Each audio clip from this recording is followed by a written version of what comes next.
Intriguingly, nestled within the folds of history lies the Book of Enoch, a fragment of the Dead Sea Scrolls, bearing testament to ancient apocalyptic visions.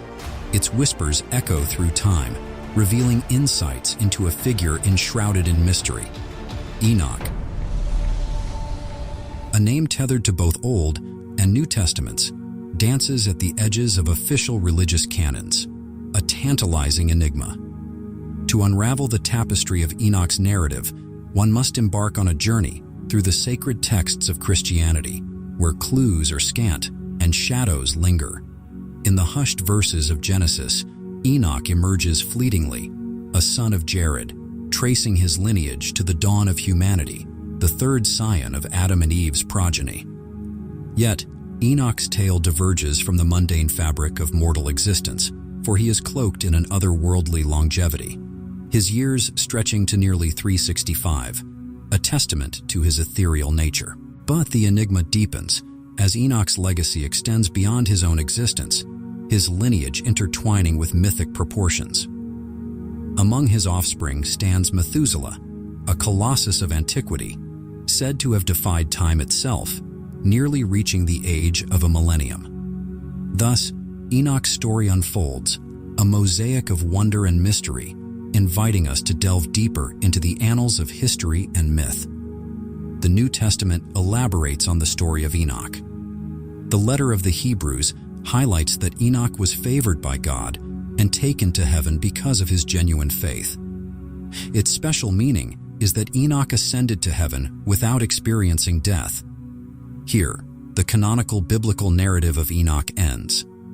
To delve deeper into the interesting background of this character and explore his alleged mystical experiences, one must look beyond the apocryphal texts known as the Books of Enoch and the Scrolls. From 1947 to 1956, the Dead Sea Scrolls were uncovered, an extraordinary event in the history of the Hebrew Bible. These ancient scrolls, hidden in various caves, mainly contain religious writings. Among these important archaeological discoveries was the Ethiopian Book of Enoch, which is notable for being the oldest known piece of apocalyptic literature. Scholars determined that the Book of Enoch was likely written in the 3rd century BC, which predates the famous revelation to John from the New Testament, which is dated to around 95 AD. Within the folds of history, the Ethiopian Book of Enoch stands as a testament to cultural divergence and spiritual depth.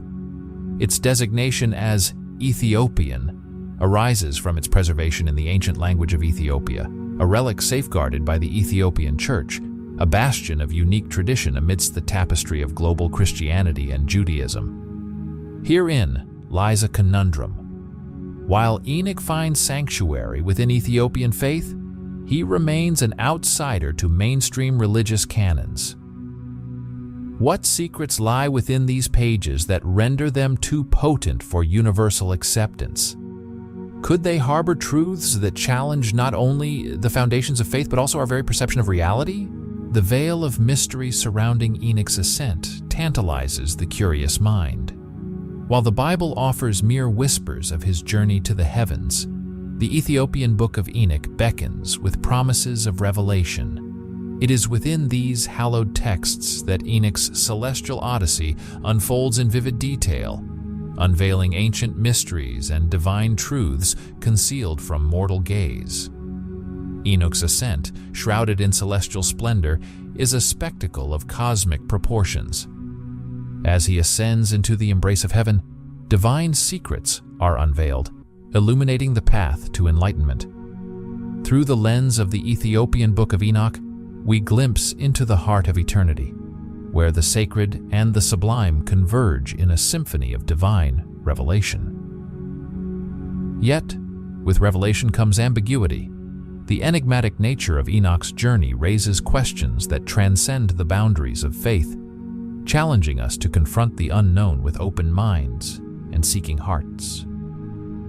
What divine mysteries await discovery within the ethereal realms of Enoch's ascension? Only by delving deeper into the annals of ancient wisdom can we hope to unravel the enigma that is Enoch and glimpse the profound truths that lie beyond.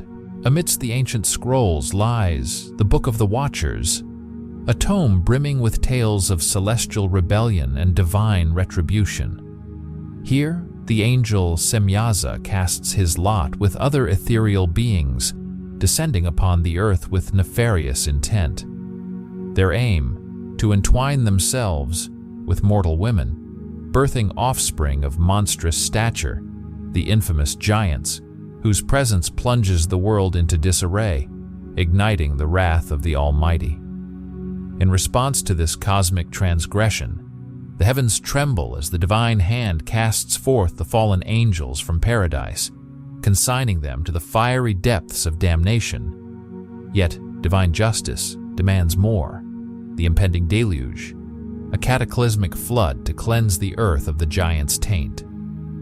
In the face of impending doom, the fallen ones plead for clemency, but their cries fall upon deaf ears, met with the stern resolve of the divine will. Enter Enoch, chosen vessel of divine decree, tasked with delivering the fateful pronouncement to the fallen angels. His mission complete, Enoch ascends once more, ushered into the celestial realms by heavenly messengers. Yet, the heavens he beholds are not a singular expanse, but a tapestry of 7 levels, each veiled in celestial splendor and inhabited by divine beings. The journey through the heavens unveils a realm beyond mortal comprehension, a cosmic hierarchy where clouds and stars adorn the first level, and the damned angels languish in anticipation of their fate on the second. Beyond lies the third heaven, a realm of paradisiacal beauty and righteous souls, juxtaposed with the fiery torments of hell in the north. Guided by celestial sentinels and angelic choirs, Enoch traverses the celestial spheres, ascending ever closer to the pinnacle of divine majesty.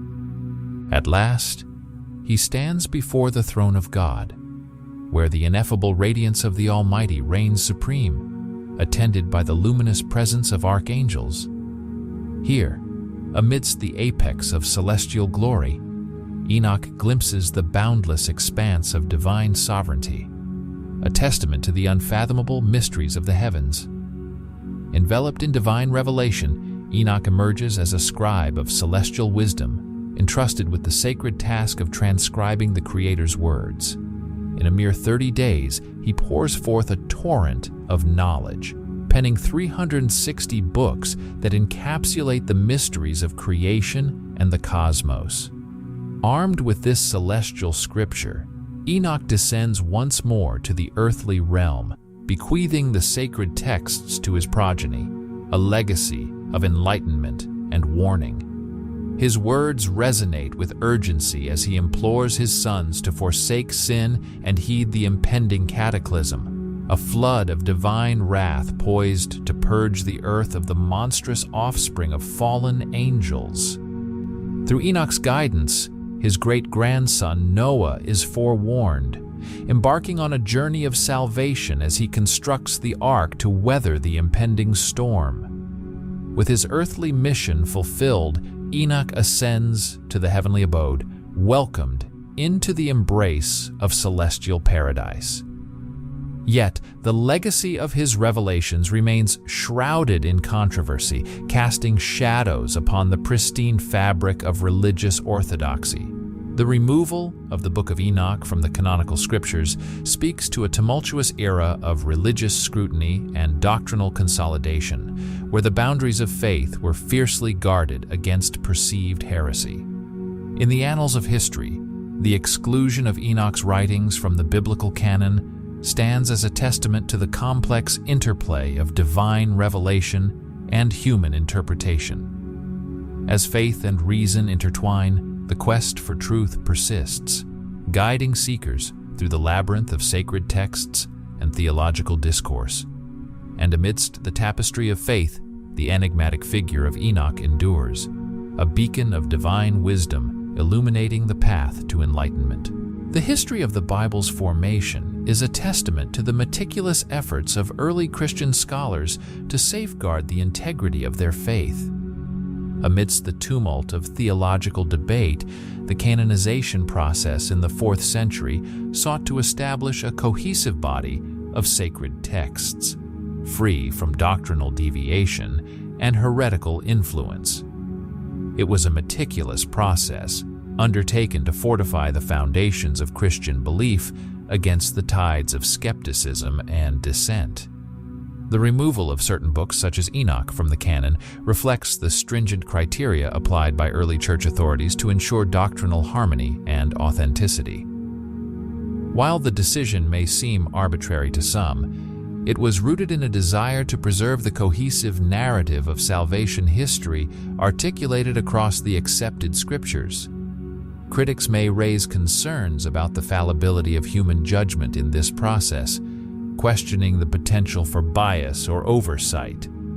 However, the remarkable consistency and coherence among the canonical books attest to the diligence of those entrusted with this sacred task. Indeed, the seamless integration of themes, motifs, and theological concepts throughout the canon bespeaks a divine orchestration that transcends human fallibility. As for the Book of Enoch, its exclusion from the canon is not merely a matter of doctrinal incongruity, but also raises questions about its authenticity and provenance. The absence of ancient translations and the lack of attestation from early Christian communities cast doubt on its origins and credibility.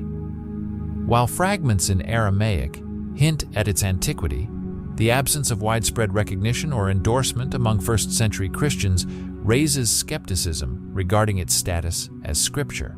In the realm of theological inquiry, the Book of Enoch remains a fascinating enigma, offering insights into ancient Jewish and Christian traditions.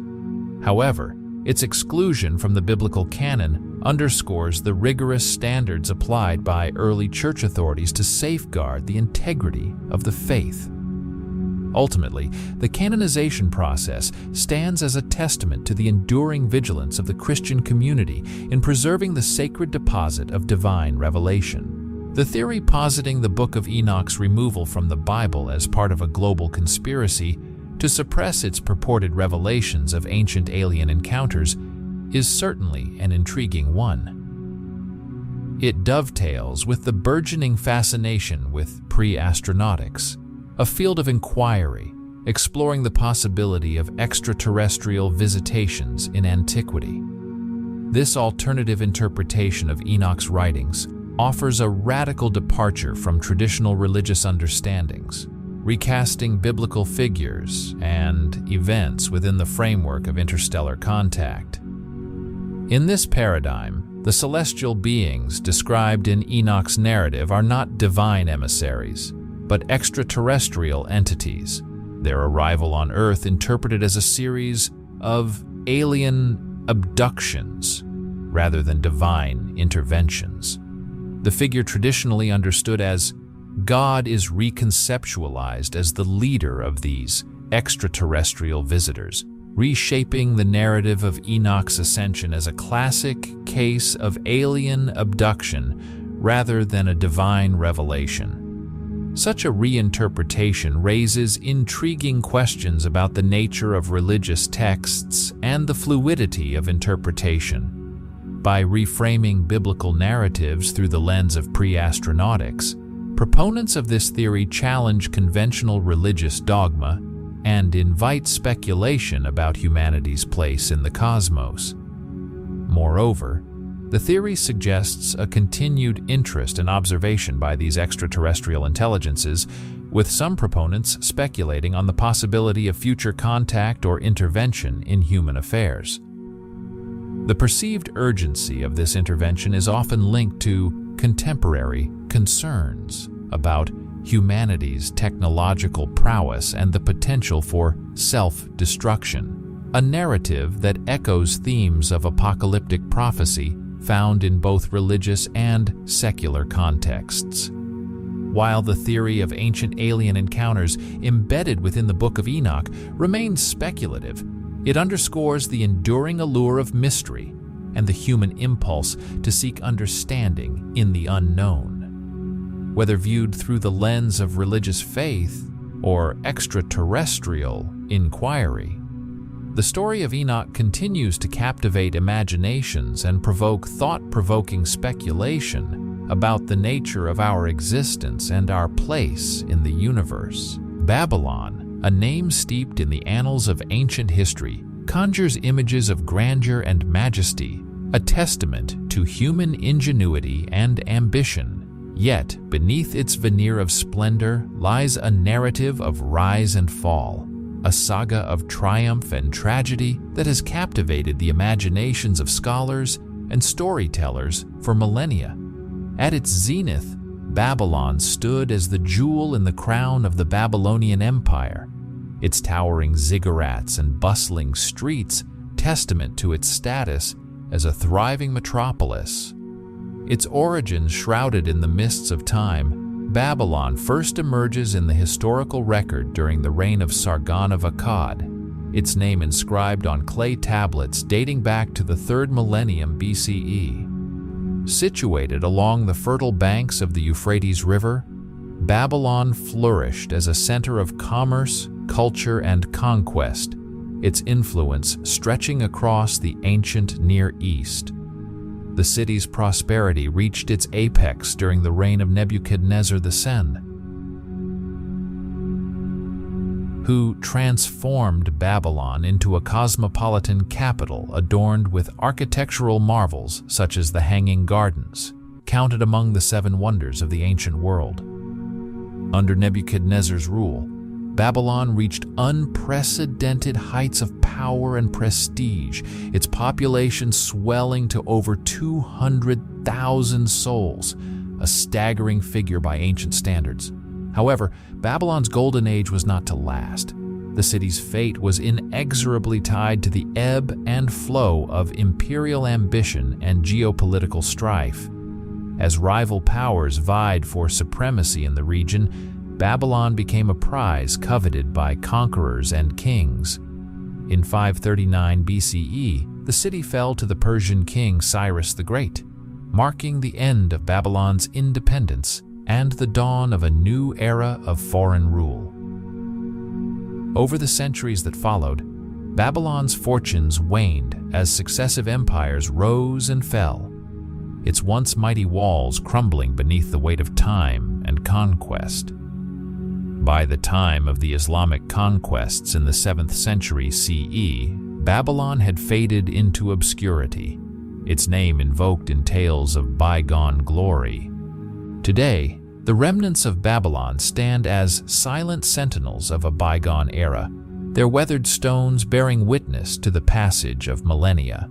Despite the ravages of time and the vicissitudes of history, Babylon's legacy endures, a testament to the enduring power of human ambition and the inexorable march of time. As visitors wander among its ruins, they are reminded of the transient nature of empires and the eternal allure of the past, beckoning them to glimpse the echoes of greatness that once resounded within these ancient walls. Babylon's ascent from humble beginnings to cosmopolitan grandeur is a saga woven with threads of ambition, conquest, and cultural innovation. As the Greek historian Herodotus beheld the city's splendor, he marveled at its magnificence, declaring it unlike any other in the known world.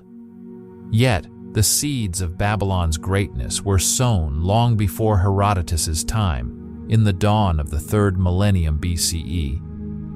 It was under the reign of King Hammurabi, the 6th ruler of the first Babylonian dynasty, that Babylon experienced its first true heyday. Hammurabi's vision and ambition propelled the city to new heights of power and influence, transforming it from a modest town into a formidable metropolis. His reign, spanning from 1792 to 1750 BCE, was marked by a relentless pursuit of expansion and prosperity. Hammurabi's conquests not only extended Babylon's dominion over vast swathes of Mesopotamia, but also brought about significant advancements in governance, agriculture, and architecture. Monuments such as imposing temples dedicated to the gods stood as testament to the king's ambition and the city's growing prominence on the world stage. Yet, Hammurabi's legacy transcended mere conquest. Beneath the veneer of imperial ambition lay a commitment to the welfare of his subjects, as evidenced by his efforts to improve their lives in every conceivable aspect. Babylon, under Hammurabi's rule, emerged as the vibrant heart of a mighty empire, its influence reaching across the ancient Near East. However, the tide of history is fickle, and Babylon's zenith was destined to be fleeting. In the wake of Hammurabi's passing, the city's political landscape grew increasingly tumultuous as foreign rulers, including the Hittites, Kassites, and Assyrians, vied for control of the region. Despite the vicissitudes of fortune, Babylon's legacy endured, its memory enshrined in the annals of history as a testament to the indomitable spirit of human ambition and the enduring allure of ancient civilizations. The tumultuous aftermath of Ashurbanipal's reign marked a turning point in the annals of Mesopotamian history, as the Neo-Assyrian Empire descended into a maelstrom of internal strife and external threats. Amidst the chaos, ambitious leaders like Neopalazar seized the opportunity to assert their dominance, forging alliances and plotting their ascent to power. Neopalazar's cunning maneuvering culminated in the overthrow of the Neo-Assyrian Empire, paving the way for his own coronation as the first king of the Neo-Babylonian Empire in 605 BCE. For his successor, Nebuchadnezzar II, inheriting the mantle of kingship meant shouldering the weight of his father's legacy and steering Babylonia towards its rightful place at the zenith of ancient society. Under Nebuchadnezzar II's reign, the Neo-Babylonian Empire extended its dominion over vast swaths of the ancient Near East, including Assyria, Asia Minor, Northern Arabia, Israel, and Phoenicia. Nebuchadnezzar's ambitious projects and military campaigns left an indelible mark on history, cementing his legacy as one of Mesopotamia's most formidable rulers. Among Nebuchadnezzar II's enduring legacies are the expulsion of the Jews from Babylon, the conquest of Jerusalem, and the construction of monumental edifices within the thriving capital of Babylon. The Ishtar Gate, adorned with stunning glazed bricks depicting mythical beasts, and the fabled hanging gardens of Babylon, said to be a verdant paradise suspended in the air, stand as testaments to the king's grand vision and architectural prowess. However, the attribution of the Hanging Gardens to Nebuchadnezzar II remains a subject of scholarly debate, with some experts questioning the historical accuracy of this attribution. Nevertheless, the splendor of Nebuchadnezzar's reign endures in the annals of history, a testament to the enduring legacy of Babylon and the indomitable spirit of its rulers. The tale of the Tower of Babel stands as one of the most enduring and enigmatic narratives in the Old Testament, its significance reverberating through the corridors of theological discourse and historical inquiry. At its heart lies a cautionary tale of human hubris and divine retribution, a story that transcends its biblical origins to resonate across cultures and civilizations. According to biblical tradition, the Tower of Babel was conceived as a monument to human ambition, a towering edifice intended to rival the heavens themselves. It symbolized mankind's audacious attempt to transcend earthly limitations and assert its autonomy from divine authority. In the eyes of God, however, this act of defiance was met with divine displeasure, leading to a dramatic intervention that would forever alter the course of human history. As the biblical narrative recounts, God intervened by confounding the languages of the builders, plunging them into a state of linguistic chaos and rendering their collective endeavor futile. This act of divine intervention, often interpreted as a form of divine punishment, resulted in the dispersion of humanity across the globe, laying the groundwork for the diversity of languages and cultures that characterize the world today.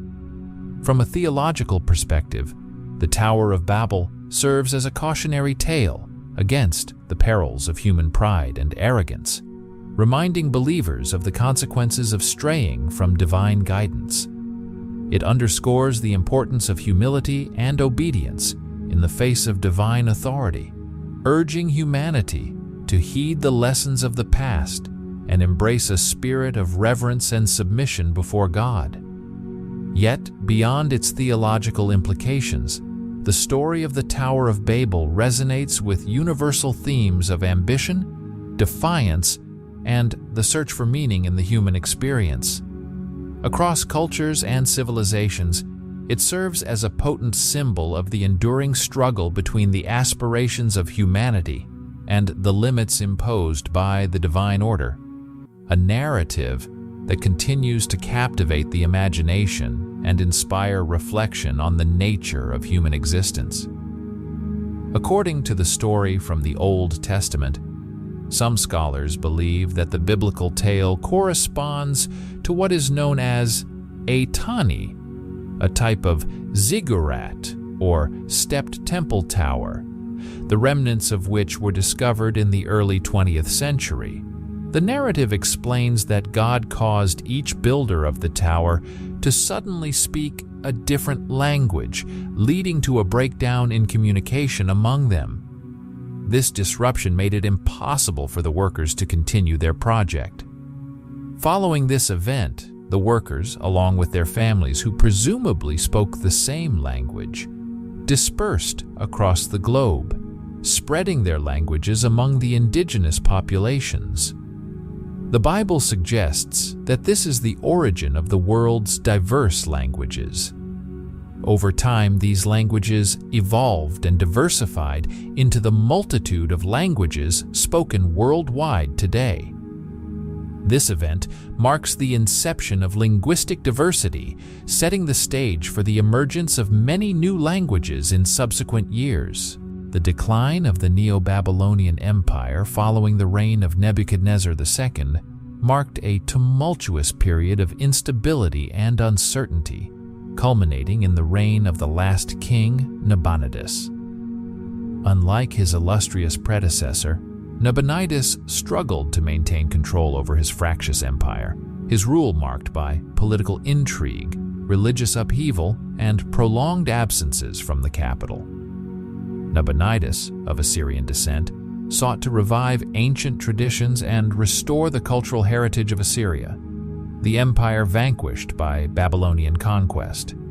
His ambitious architectural and cultural projects, aimed at revitalizing the empire's legacy, earned him the epithet of the Archaeologist King. However, his endeavors met with resistance from the populace, particularly the powerful priesthood of Marduk, the patron deity of Babylon. The king's decision to elevate the worship of the moon god Sin over that of Marduk further alienated his subjects, exacerbating tensions within the empire. Moreover, Nabonidus's frequent and prolonged absences from the capital only served to deepen the sense of instability and uncertainty among the populace.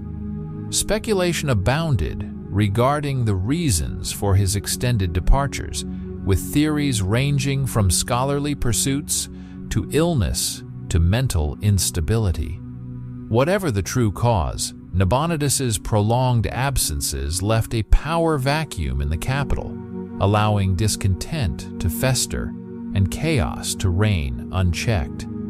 Without effective leadership, the city descended into turmoil as the populace grappled with the absence of a guiding hand to steer them through the challenges of daily life. In the end, Nabonidus's unpopularity and the unrest that characterized his reign contributed to the decline and eventual fall of the Neo-Babylonian Empire.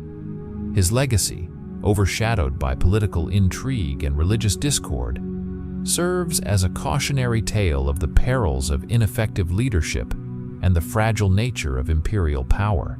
The fall of Babylon marked the end of an era for the Neo-Babylonian Empire, as the ascendant Persian Empire, under the leadership of Cyrus II, emerged as the dominant power in the region. The conquest of Babylon by the Persians in 549 BCE dealt a decisive blow to Babylonia's sovereignty and ushered in a new chapter in the region's history.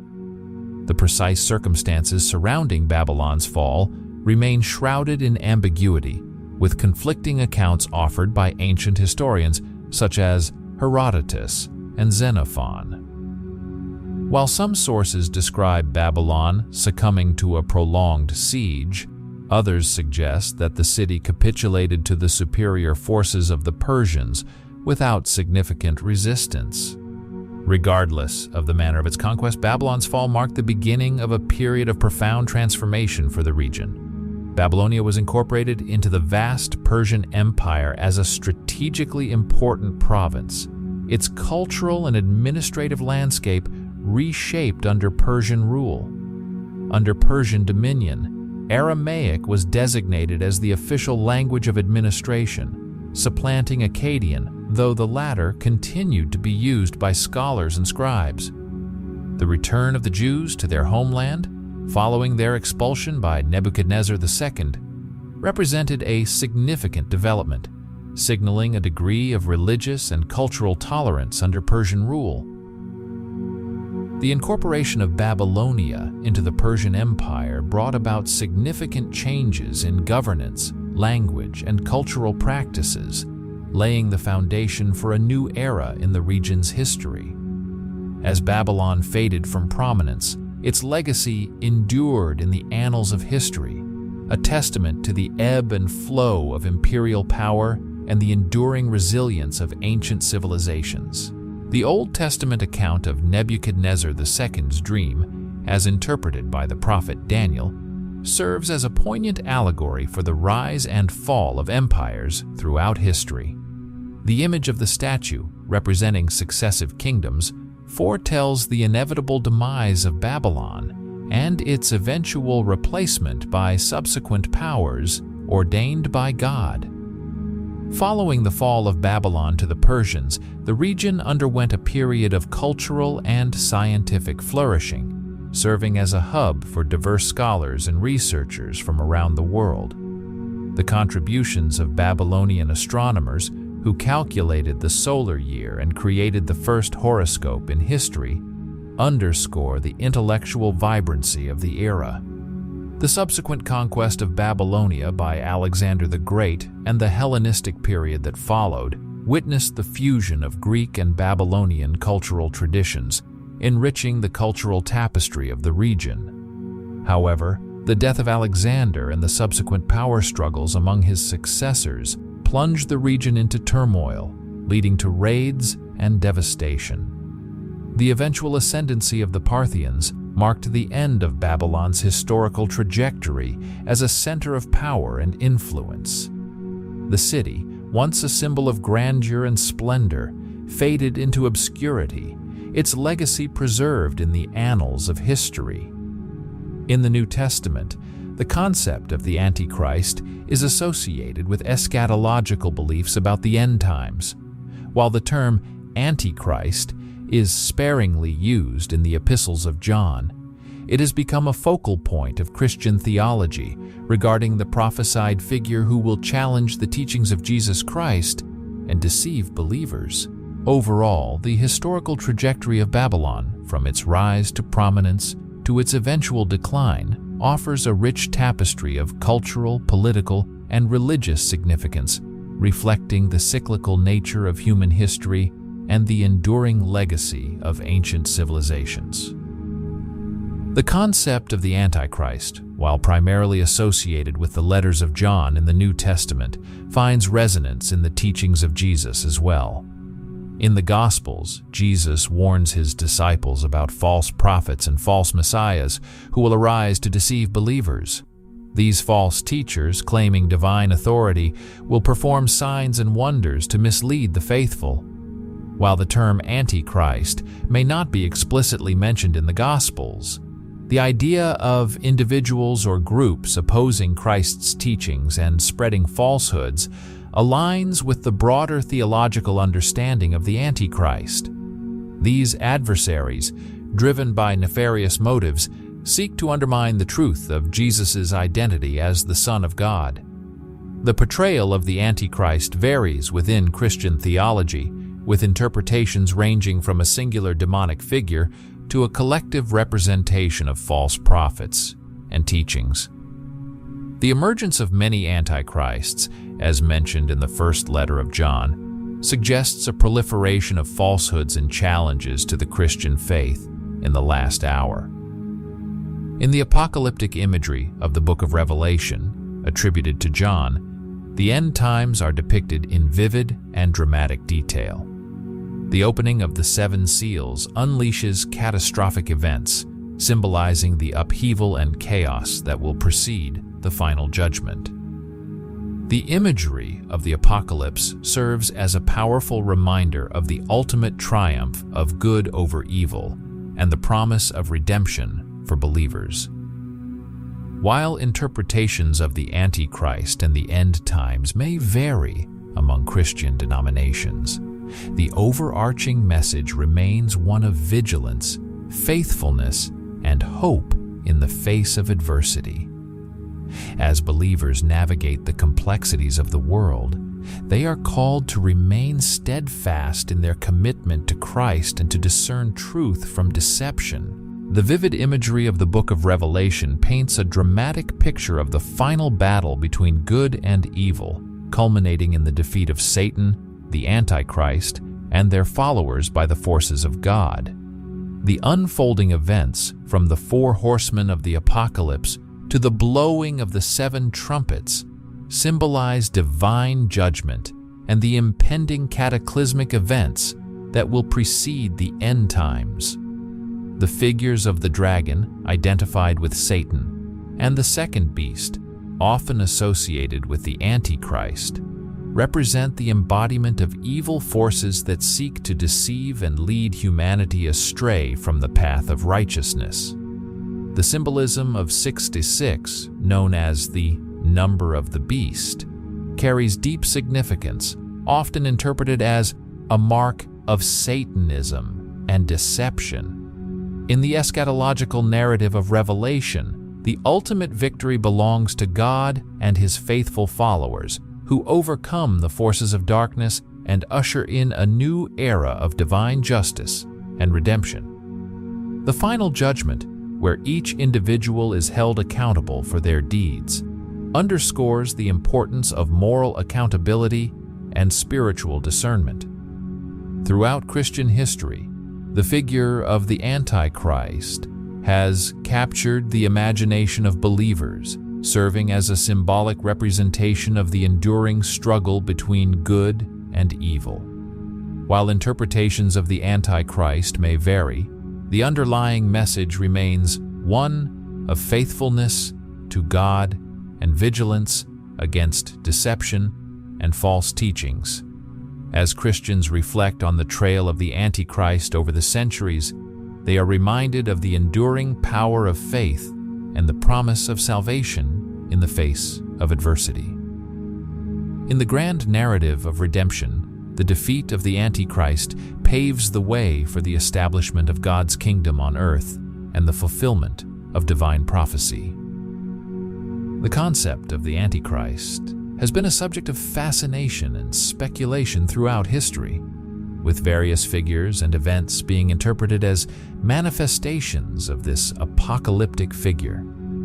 From Roman emperors to Islamic conquerors, and even to the medieval period, people have sought to identify the Antichrist in their contemporary world. In the Middle Ages, the fear of the Antichrist was so pervasive that scholars were commissioned to create detailed portraits of this false prophet. Adso, a theologian tasked by Queen Gerberga, envisioned the Antichrist as a figure descended from the devil himself, raised by dark forces and claiming divine authority. According to Adso, the Antichrist would deceive countless Christians with his false teachings, leading to widespread chaos and destruction. However, the ultimate defeat of the Antichrist would come with the intervention of Jesus or the Archangel Michael, bringing an end to his reign of terror. These interpretations reflect the enduring significance of the Antichrist in Christian eschatology, serving as a symbolic representation of ultimate evil and the perennial struggle between good and evil. As people grapple with the complexities of their times, the figure of the Antichrist continues to capture the imagination, reminding believers to remain vigilant and steadfast in their faith amidst the challenges of the world. The concept of the Antichrist has indeed been applied to various individuals and groups throughout history, serving as a symbolic representation of opposition to Christ and his teachings. In medieval times, it was common to use the label of Antichrist as a political tool to vilify one's adversaries. This was evident in the conflicts between different factions within the church, where each side would accuse the other of being in league with the devil. However, it's important to recognize that the idea of the Antichrist is not limited to a single individual but can encompass a broader notion of those who oppose Christ's message.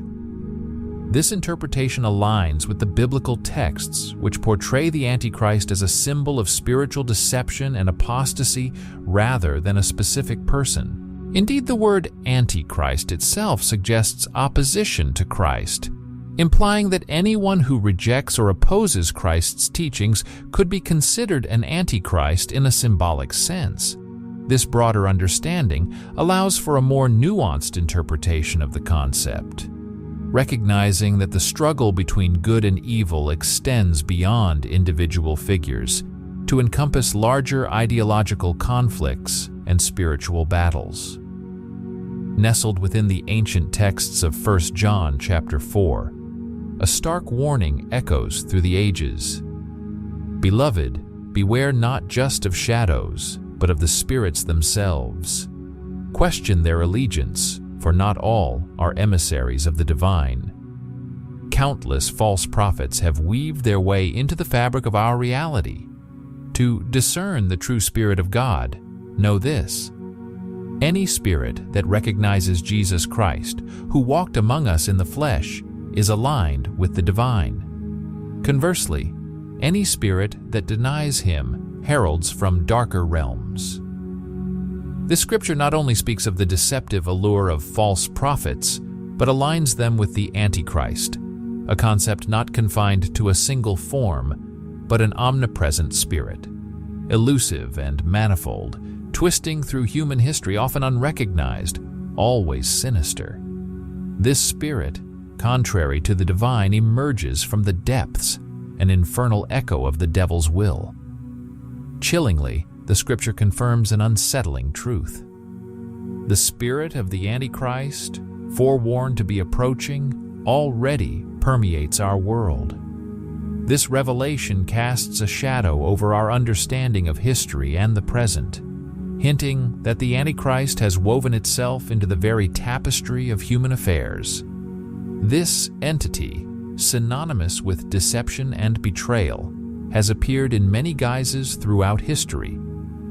In the tumultuous era of the 1520s, Martin Luther branded the entire papacy as the embodiment of the Antichrist, a belief he held till his dying breath in 1546.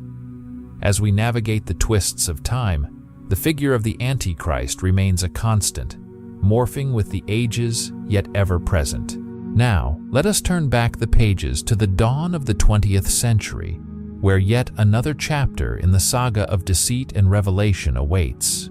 The Antichrist, a specter in the guise of National Socialism among others, continues to challenge the discerning and the faithful across epochs. Each era brings its own encounters with this malevolent spirit, often without the clear sight to recognize it.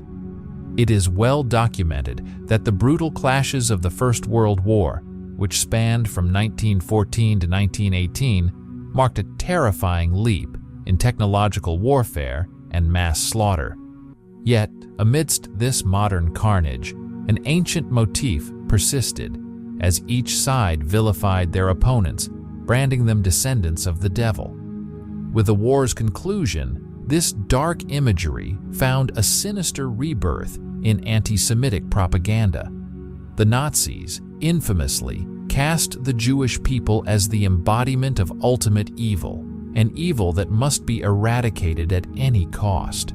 Their heinous ideology claimed that Jews aimed to dominate the world through deceit and conspiracy, equating the extermination of this so-called diabolic force with the salvation of the Aryan race. This horrifying worldview was propagated through various channels, deeply ingrained by none other than Adolf Hitler, who chillingly noted in his diaries that the Jew is probably the Antichrist of world history. Contrastingly, the opponents of the Nazi regime painted a vastly different picture. Many within the Nazi ranks saw themselves as divine warriors and saviors, yet globally, they were often identified as manifestations of the Antichrist, with Hitler epitomizing this demonic figure. In 1941, preacher Arnold Kuster highlighted 7 characteristics of the Antichrist that eerily aligned with Hitler's persona. The White Rose, a courageous resistance group, further echoed this sentiment in their leaflets, denouncing Hitler as a harbinger of the Antichrist. In contemporary America, the fear of the Antichrist is not merely a relic of the past, but a vivid part of current discourse, largely amplified by the American media and charismatic preachers. These voices warn that the Antichrist's arrival is near, or perhaps that his spirit already permeates our modern world, subtly influencing political and social spheres.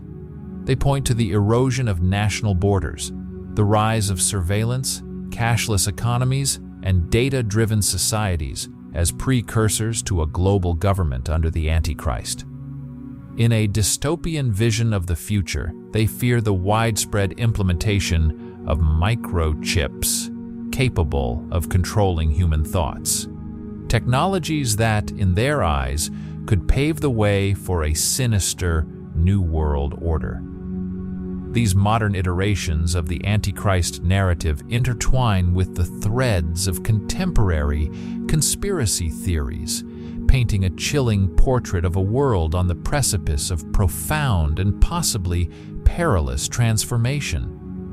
Although the concept of microchips capable of manipulating our brains might sound like something out of a sci-fi novel, the reality is that such technology is actively being developed. While the intentions behind this development may vary, it's inevitable that some individuals will seek to exploit it for their own sinister purposes. Currently, these brain implant chips are primarily intended to address neurological disorders, but there's a valid concern that they could be used to influence thoughts and behavior beyond medical necessity. In this ever-evolving world, the potential ramifications are boundless. Regardless of our interest in art, most of us are familiar with Leonardo da Vinci's iconic painting, The Last Supper. While Jesus Christ's story is widely known, the fate of his 12 apostles remains a mystery to many. Who were these individuals, and what tragic ends did they meet? Before diving into the dramatic and often tragic destinies of the 12 apostles, let's clarify a key term that frequently appears in Christian discourse: apostle. In Christian tradition, apostles are often seen as Jesus' closest companions, handpicked by the Savior himself to spread his teachings across the world. But what exactly does the term apostle signify, and how is it used in biblical texts? The usage of apostle in the New Testament is intriguingly inconsistent. While Paul's letters, the Gospel of Luke and the Acts of the Apostles, refer to apostles a combined total of 58 times, the Gospel of Mark mentions them only once. This discrepancy points to variations in the emphasis different texts place on the role of apostles. Additionally, the identities of these apostles aren't uniformly presented across the Gospels. For instance, the Gospel of Luke lists Judas, son of James, instead of simply Judas, and Nathanael, mentioned in the Gospel of John, does not appear in other Gospels.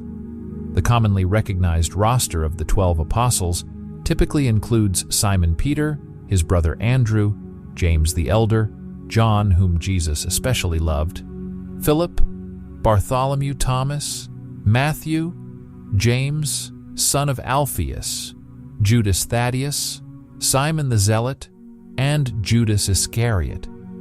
From a historical perspective, there's ongoing debate about whether Jesus actually established a formal group of 12 apostles as his chief messengers of faith. This discussion underscores the complexity of historical and religious interpretation and the gaps in our understanding of ancient religious movements. It's also important to distinguish between the terms apostle and disciple as used in the New Testament. Disciples refers to a broader group of followers who accompanied Jesus during his earthly ministry. Unlike the more narrowly defined circle of apostles, this group included potentially thousands of followers, both men and women. Prominent female followers included Mary Magdalene, Martha of Bethany, and the Sisters of Lazarus, highlighting the inclusive nature of Jesus' ministry. Following Jesus' resurrection, it is said that he tasked all his disciples, not just the apostles, with the mission to spread his teachings, a commission that broadened the scope of early Christian evangelism. Understanding these nuances helps us appreciate the layers and the diversity within the early Christian community, and it sets the stage for exploring the profound and often perilous journeys undertaken by the apostles as they carried their message into a world that was frequently hostile to their mission. The historical records and traditional accounts concerning the lives and ultimate fates of the apostles are often fragmented and shrouded in mystery. This is particularly true for James, the greater Peter, and Matthew, whose lives after the events documented in the canonical scriptures vary considerably in different sources. James, the greater. James, known as the greater to distinguish him from another apostle, also named James, met an early and violent death, which is one of the few apostolic martyrdoms recorded in the New Testament. According to Acts 12:1-2, King Herod laid violent hands on some who belonged to the church. He had James, the brother of John, killed with the sword. This passage reflects the perilous environment in which the apostles operated, facing persecution from both religious and political authorities. Peter's story, conversely, extends beyond his scriptural appearances, with more detailed accounts found in apocryphal texts, such as the Acts of Peter. Traditionally, it is believed that Peter met his martyrdom in Rome under Emperor Nero's regime. Opting for a death that mirrored his humble submission to Christ, Peter is said to have requested to be crucified upside down, a request that was gruesomely honored. This act of martyrdom underscored his unwavering faith and humility, marking a poignant moment in Christian lore. Matthew. The fate of Matthew, the apostle and tax collector turned evangelist, is perhaps the most uncertain. Early Christian traditions present conflicting reports about his death. Some, like the account in Hippias's letter, suggest he died peacefully in Parthia. Other traditions argue he suffered martyrdom by burning, beheading, or stabbing in Ethiopia, Mesopotamia, or Persia. His alleged relics were transported to Salerno, Italy, in the 11th century, though historical evidence supporting the exact details of his relics' journey is sparse. Matthew's contribution to Christian texts, particularly the Gospel of Matthew, has been historically significant, though modern scholarship casts doubt on his authorship of the gospel that bears his name. Instead, it suggests the text was likely written by an anonymous author well-versed in Jewish law and tradition. The apostles' stories, woven through biblical and extra-biblical writings, highlight the complex interplay of history, tradition, and faith in early Christianity. Their diverse and often tragic ends not only illustrate the dangers faced by early Christians, but also the profound impact of their missionary work, which helped lay the foundations of Christianity across diverse geographic and cultural landscapes. Andrew, known for his crucifixion on an X-shaped cross, exemplifies the unique and intense persecution faced by the apostles. Opting not to be crucified in the same manner as Jesus, he endured a prolonged and agonizing death, which led to the X-shaped cross being named the St. Andrew's Cross. This form of crucifixion became not only a symbol of his suffering, but also a revered emblem in early Christian iconography. James, son of Alphaeus. Much about James, son of Alphaeus, remains a mystery, with sparse biblical mentions and conflicting accounts of his death. While some traditions state he was stoned, others suggest he was killed by crucifixion or with a club. Recent investigations cast doubt on the authenticity of relics attributed to him, adding another layer of mystery to his story. John, often described as the beloved disciple, is traditionally believed to have died a natural death, an anomaly among the apostles. Despite enduring severe torture, such as being submerged in boiling oil, he miraculously survived and spent his final days in exile on the island of Patmos. His resilience and peaceful end contrast sharply with the fates of his fellow apostles. Philip's death is recounted with varying narratives, ranging from peaceful demise to violent martyrdom. The Acts of Philip describe a gruesome end where he was tortured and crucified upside down, showcasing the extreme brutality faced by the apostles as they spread their teachings. Bartholomew's martyrdom is depicted with particularly vivid brutality in different traditions, including being flayed alive, beheaded, or crucified. His enduring faith in the face of such torment is a testament to the strength of the apostolic mission. Simon the Zealot. Simon the Zealot's longevity is notable, with some accounts suggesting he lived to the age of 120. Despite his advanced age, he met a violent end by crucifixion, according to some traditions, while others suggest different modes of martyrdom. Judas Thaddeus's death also varies in accounts, ranging from peaceful death to violent martyrdom by sword, stoning, or beating. These differing reports highlight the often ambiguous and fragmentary historical record of the apostles' lives. Thomas is famously associated with his missionary work in India, where he met his death by spearing, as vividly described in the Acts of Thomas. His martyrdom is a poignant closure to his story of doubt, followed by profound faith. Judas Iscariot. Judas Iscariot remains one of the most controversial figures in Christian history, known for his betrayal of Jesus. His death is depicted with grim details in the scriptures, illustrating his deep remorse and tragic end. These accounts, while varied and often conflicting, underscore the perilous paths the apostles walked as they spread the teachings of Christianity across the world. Their stories of faith, endurance, and martyrdom continue to inspire and resonate within the Christian tradition, illustrating their pivotal roles in the foundation and spread of early Christianity. The Shroud of Turin is one of the most captivating and contentious relics in Christian history, steeped in mystery and debate. Often considered by some as the burial cloth of Jesus of Nazareth, the shroud is an enigmatic piece of linen that purportedly shows the imprint of a man's body, front and back, who bears physical traits consistent with depictions of Christ. Discovery and historical context. First documented around the 14th century, the shroud was brought to public attention when it was displayed in Lyre, France, by a French knight. Its origins before this period remain obscure, sparking centuries of speculation and intrigue.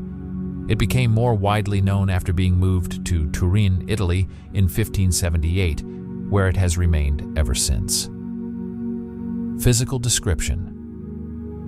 The cloth itself measures approximately 4.4 by 1.1 meters, 14.5 by 3.5 feet, and displays a faint brownish image of a naked man with markings that correspond to wounds that would align with crucifixion, such as nail wounds to the wrists and feet, a side wound thought to be from a spear, and various abrasions which align with the biblical description of Jesus' suffering. Scientific analysis and controversy.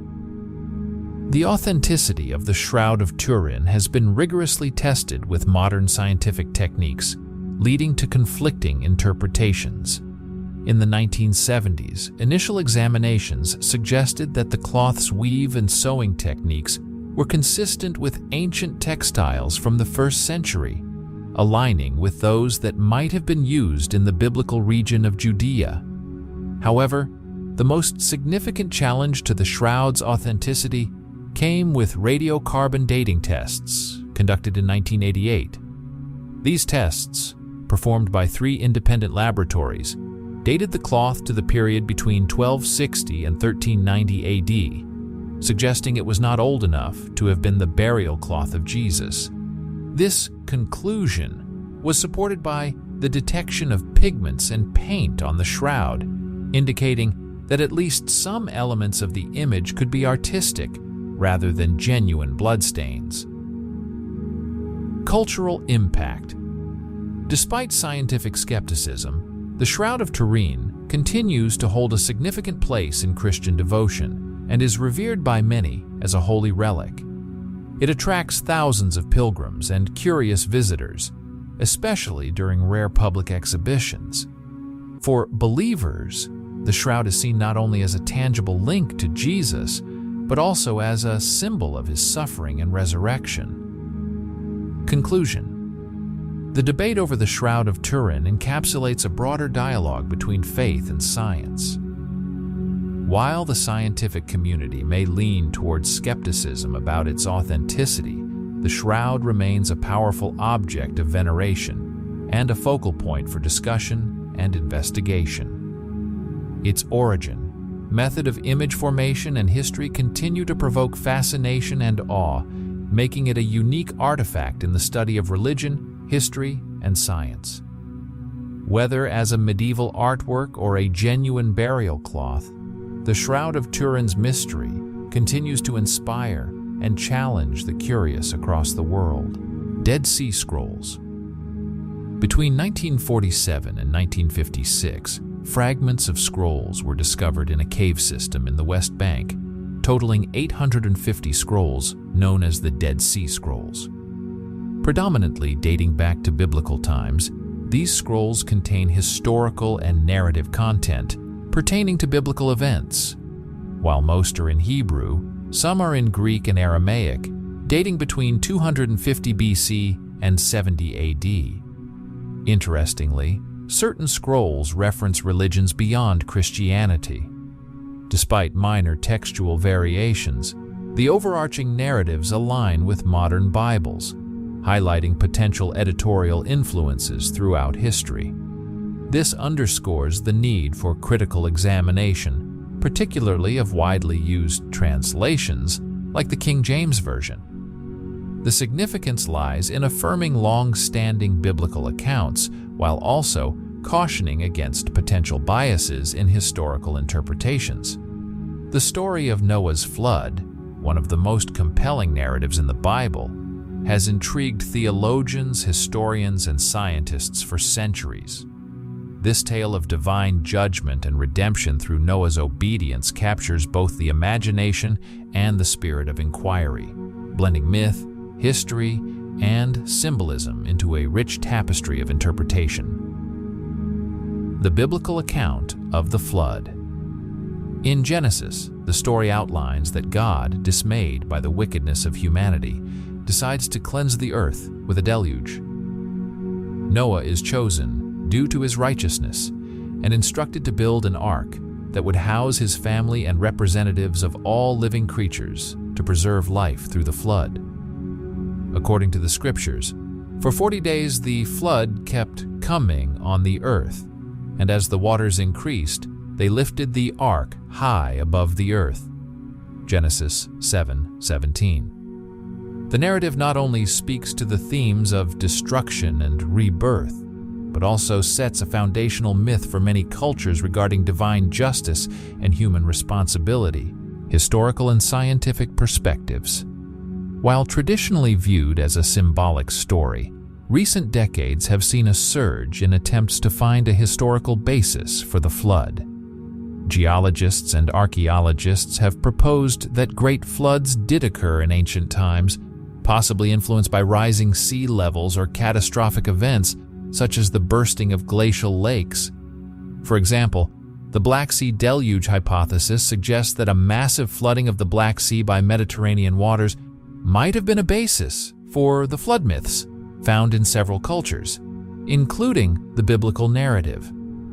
The mystical elements, Temple of Edfu and the Seven Wise Men. The Temple of Edfu, with its ancient inscriptions and mythical references, provides a fascinating glimpse into how other ancient civilizations understood the cosmos and divine interventions.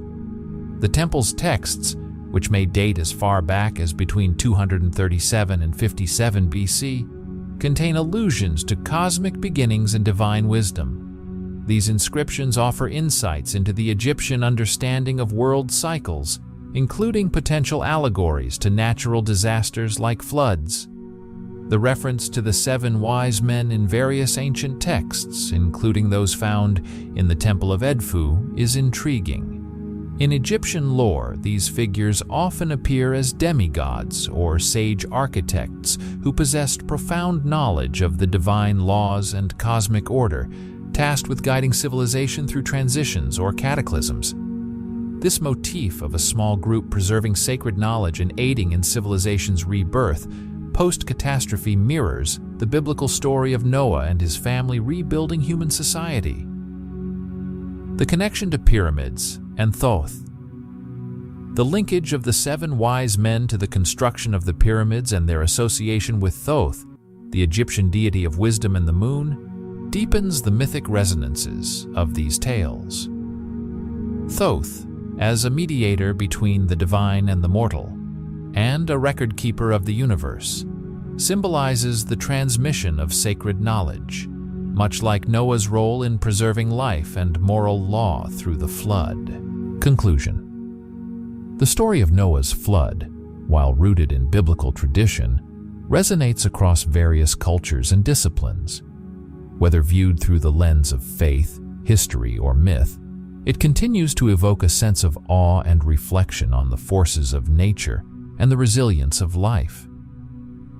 As we explore connections like those suggested by the Temple of Edfu and the legends of the seven wise men, the narrative expands into a broader discussion of how ancient peoples interpreted their world and their place within it, often framing their understanding in terms of cycles of destruction and renewal overseen by figures of great wisdom and power. The story of Noah's flood, while unique in its details and significance within the biblical canon, is part of a larger tapestry of flood myths that span cultures and epochs, illustrating a common motif in human storytelling and possibly reflecting collective memories of real events.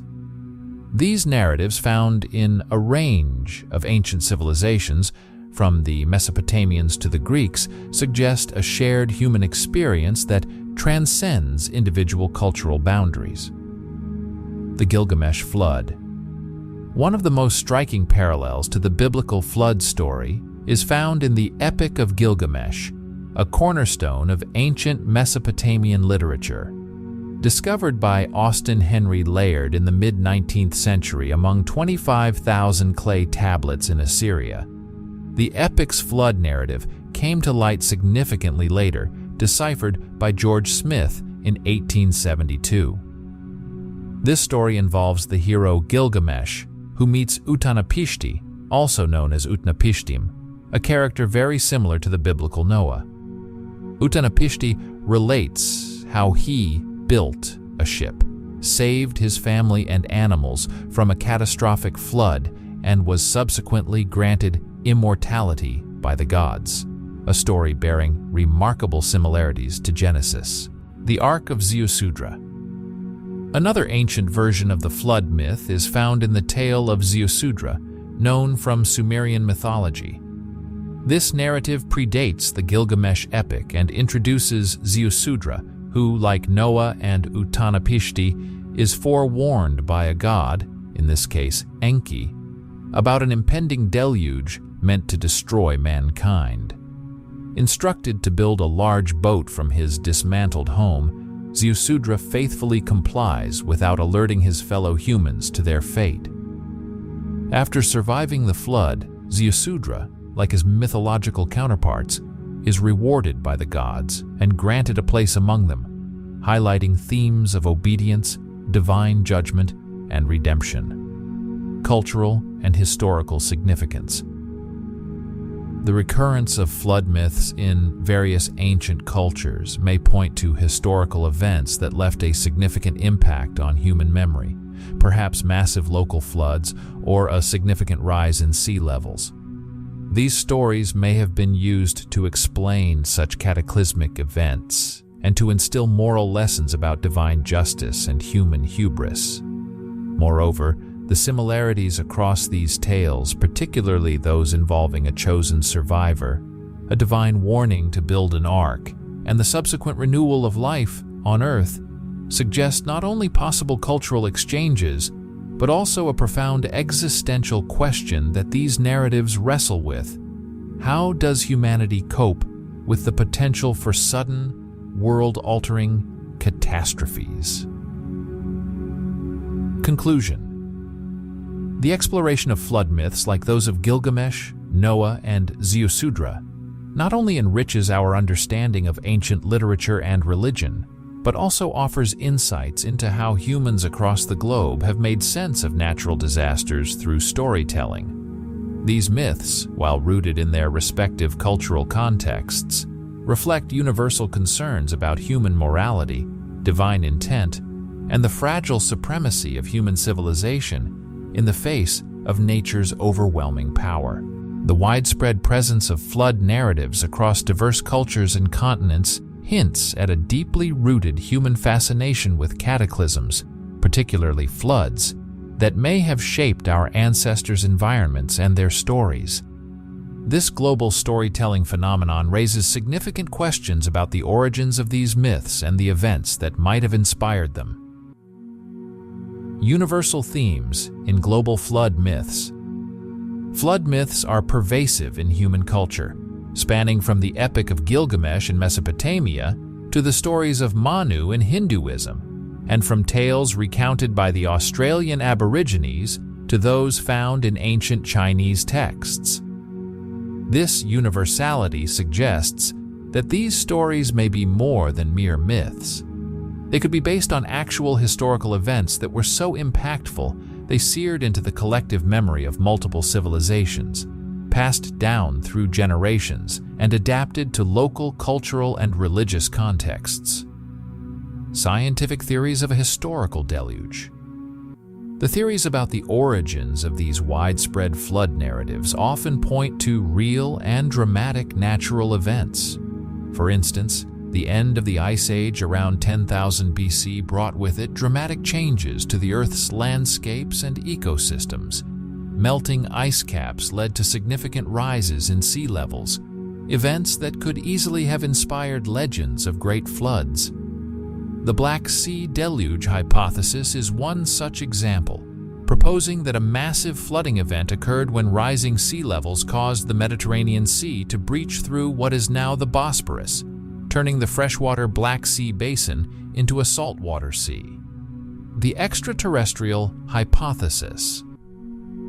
Some hypotheses stretch the boundaries of conventional archaeological and historical analysis, such as those positing that flood myths could be linked to catastrophic events triggered by extraterrestrial impacts. The theory proposed by Heinrich Muck suggests that a meteorite or asteroid impact could have caused significant tsunamis and climatic disruptions, aligning with narratives of a sudden, overwhelming flood. While this theory is certainly dramatic, it is part of a broader attempt to find a common, extraordinary cause for the widespread distribution of flood stories: Noah's Ark in historical and religious context. The story of Noah's Ark is among the most recognized of these flood myths, deeply embedded in the religious traditions of Judaism, Christianity, and Islam. Each tradition includes the story of a righteous man instructed by God to build an ark to save himself, his family, and a representation of the world's animals from a devastating flood, a narrative that underscores themes of divine judgment, salvation, and renewal. Recent claims about discoveries related to Noah's Ark, such as the purported finding of its remains in Turkey, continue to stir interest and debate. While these claims often lack robust scientific backing, they reflect the enduring fascination with proving the historical basis of one of the most iconic stories handed down through millennia. Conclusion. While it is uncertain whether we will ever definitively trace the flood myths back to specific historical events, the persistence of these stories highlights a universal human experience, the struggle to understand and cope with the devastating power of nature. Whether as metaphorical narratives used to convey moral lessons or as vestiges of historical events, flood myths serve as a powerful reminder of our shared heritage and the impact of natural forces on human civilization.